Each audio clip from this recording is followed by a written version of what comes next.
Chers amis, bonjour. Dans les alcôves du Tanakh, alors je ne choisirai pas un texte ou un prophète dont j'ai déjà parlé dans les Passions d'un Hébreu, mais je voudrais traiter de ce sujet qui, concernant la semaine dans laquelle nous sommes, Tisha B'Av, et non des moindres, très important, je veux parler de la haine, de la violence, de la colère.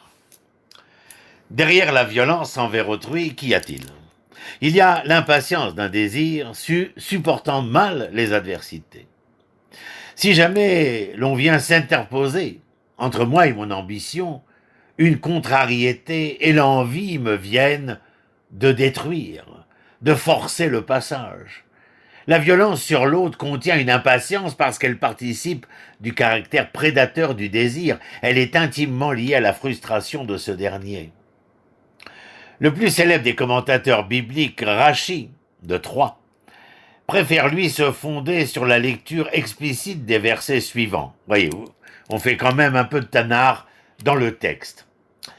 Et l'Éternel parla ainsi à Moïse. Prends la verge et rassemble la communauté, toi ainsi qu'Aaron ton frère, et dis aux rochers en leur présence de donner ces eaux. Tu feras couler pour eux de l'eau de ce rocher, et tu désaltéreras la communauté et son bétail.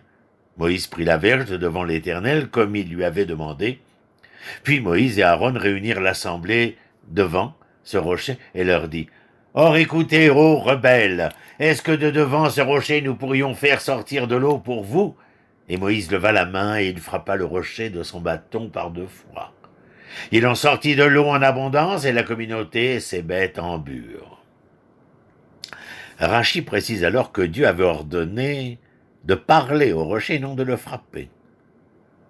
Si vous aviez parlé au rocher pour en faire sortir de l'eau, j'aurais été sanctifié aux yeux de toute l'assemblée d'Israël, puisque ce rocher qui ne parle ni entend et qui n'a pas besoin de subsistance accomplit la parole de l'Éternel. À plus forte raison devons-nous, nous, le faire. Commentaire de Rachi, au chapitre 20, versets 8 et 12. Est-ce que le miracle de faire sortir de l'eau par la parole est plus grand que celui de l'extraire du rocher? En fin de compte, les deux attitudes constituent des miracles. Et pourtant, la parole devrait avoir par définition plus d'impact que la force de frappe de Moïse. Nos maîtres, nos penseurs n'ont-ils pas défini l'homme comme un Chai Medaber, un être vivant et parlant? Nous pouvons donc résumer en disant que le langage permet l'éducation, l'instruction de la pensée et son contrôle. Sans maîtrise de la langue, pas de culture digne de ce nom. Pour agir profondément sur la sensibilité de l'homme, il faut donc toujours utiliser la parole. Or, il existe une voix spécifique, susceptible d'influencer chaque être en particulier. Parfois, il faut savoir parler avec fermeté et parfois avec douceur. Tout dépend toujours de la personne qui parle et qui tente d'exercer son influence sur l'autre que soi. Dans tout dialogue, pour parvenir à convaincre, il faut que celui qui s'exprime sache utiliser avec justesse sa parole. Ensuite, il est évidemment indispensable que le cœur et la raison de celui qui écoute soient pleinement réceptifs. Si par contre la parole est dure et distante, les chances de parvenir à un résultat seront bien maigres. Si nous communiquons les uns avec les autres, c'est que nos paroles ne sont pas de simples mots. Ce qui est reçu par autrui, ce ne sont pas des mots, c'est une signification dans une totalité que forme le mot et son sens. Mais cette totalité n'est pas seulement celle du signifiant et du signifié, elle a sa provenance originelle dans la totalité de soi donnée, offerte à même l'expression.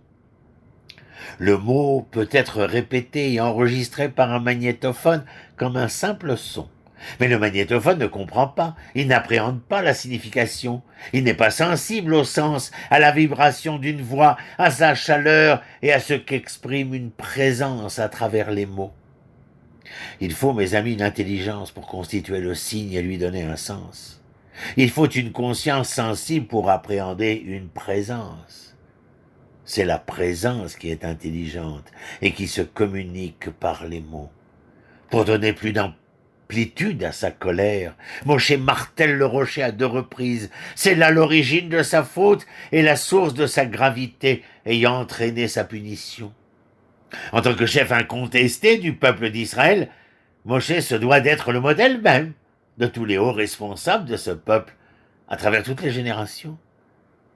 Et à ce titre, il aurait dû apprendre à parler avec tendresse, même avec ceux qui auraient eu le cœur aussi dur que la pierre. Le Maharal de Prague, Rabbi Yehuda Leib, affirme que la transmission des commandements divins par la colère, en lieu et place de la parole, témoigne d'un manque de foi. Selon lui, la colère est une tentative de s'ingérer directement dans le cœur d'autrui en utilisant la violence, tandis que la parole sage est le fruit d'une réflexion posée et de l'intelligence. L'épisode du rocher vient donc nous expliquer que l'éducation doit se faire par la parole et non point par la colère.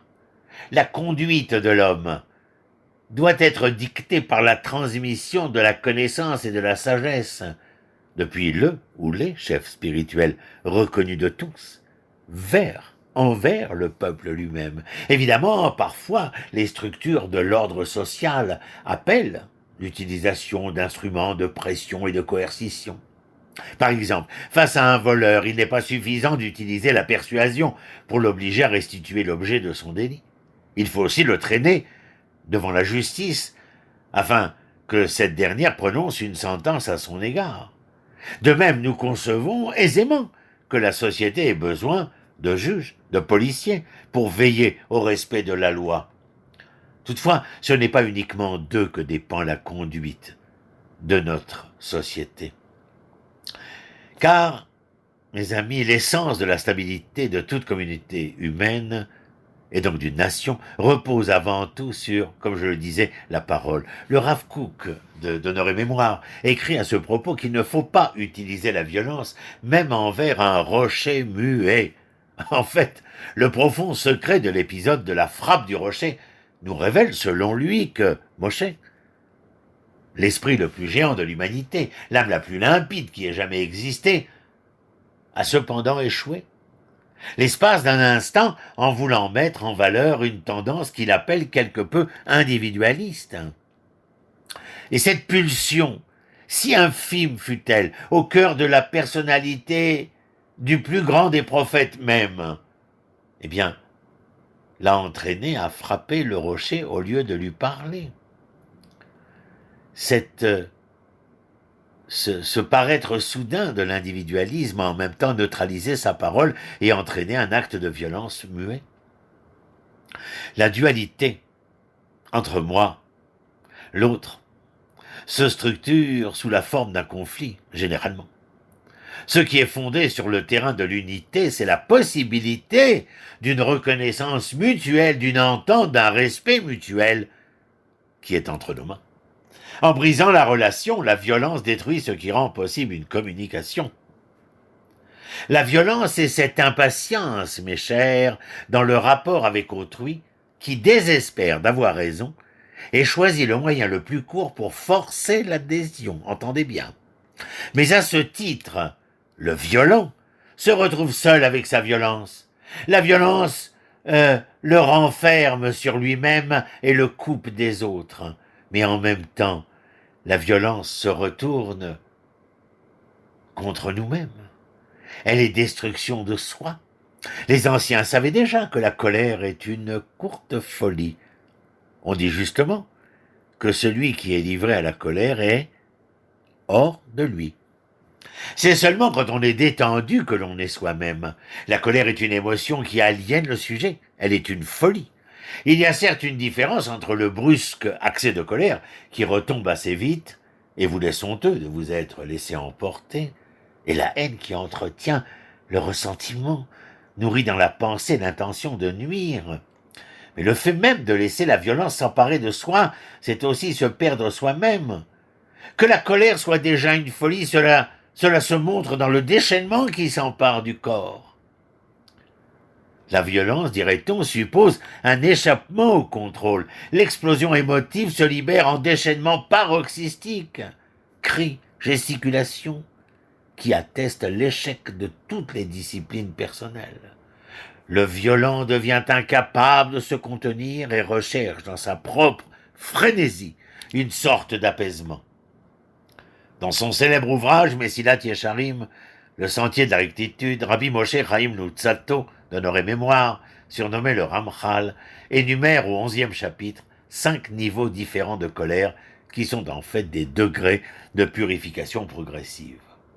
Au premier niveau de colère, le colérique, totalement esclave de ses emportements fréquents, perçoit le moindre geste ou la moindre parole malencontreuse provenant de son environnement comme autant de sources supplémentaires d'irritation. Il se conduit réellement comme un être primitif, sauvage, perdant tout contrôle sur lui-même et semant la terreur et le malheur autour de lui. La colère déforme son jugement, exacerbe son imagination, l'empêchant d'avoir les idées claires et l'esprit serein et d'être à même de réagir posément à une situation donnée.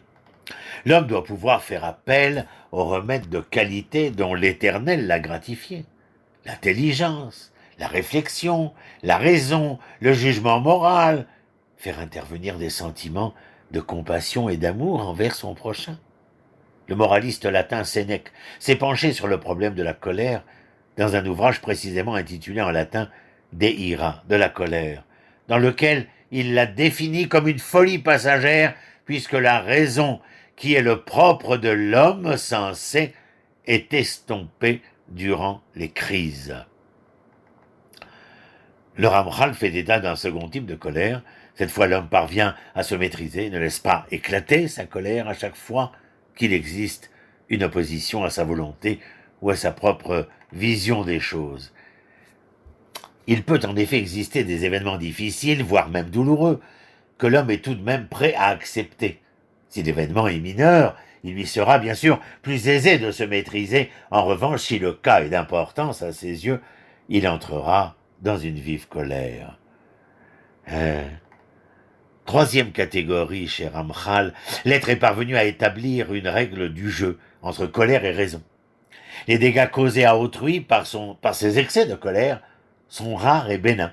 Cet homme ne peut servir de modèle à l'idéal prôné par le judaïsme en la matière, car il existe toujours en lui des tendances néfastes, intériorisées comme la rancœur, l'amertume, la haine. La Torah refuse de tolérer la moindre intrusion sournoise de ces mots à l'intérieur de la personnalité humaine. Et puis il existe une catégorie encore plus modérée. L'homme peut s'emporter de manière occasionnelle, mais il ne s'agira de sa part que d'une colère minime, fugitive et surtout passagère, et donc dont il peut se remettre très vite. Nos sages décrivent l'homme auquel on aspire dans le traité des Pirkei Avot comme étant difficile à se mettre en colère et prompt à s'apaiser. C'est dans le chapitre 5, Mishnah 11. Il rapproche ce cas de celui de l'homme qui refuse de s'impliquer dans une dispute et qui refuse de répondre à toute polémique. Cette attitude impassible étant toute digne d'éloge. Le dernier degré chez Ramchal est bel et bien celui de la perfection, et la tradition l'attribue à Hillel l'Ancien. À force de travail personnel, il était parvenu à déraciner totalement tout instinct de colère du plus profond de sa personnalité. Sa grande indulgence lui permettait de développer des relations humaines chaleureuses et constructives qui profitaient à tout un chacun.